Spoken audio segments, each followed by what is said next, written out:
ভাঙচুর করছে তার পিছনে তো নিশ্চয়ই কারণ আছে। এইভাবে ভাঙচুর করছে, বুদ্ধিজীবীরা বলছেন যে কি হচ্ছে, বুদ্ধিজীবী আপনারা, মানুষ টাকা ইনকাম করছে, মাসের পর মাস টাকা জমিয়েছে, কারো কারো এক মাসের টাকা মানে বোঝেন কতটা কষ্ট করতে হয়।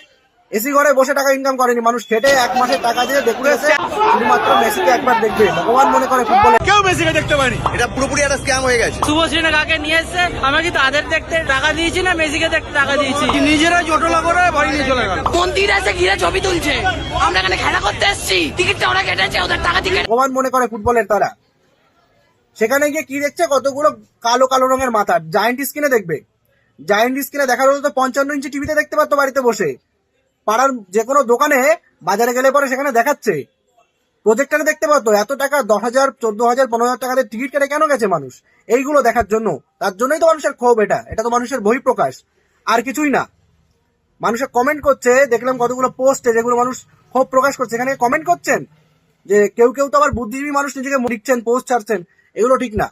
ওখানে এক একটা বোতল জল বিক্রি হচ্ছে 200 থেকে 300 টাকা করে। ভাবতে পারছেন 20 টাকার জলের বোতল, তাহলে সেটা কেনা কত বাজারে বিক্রি হয়?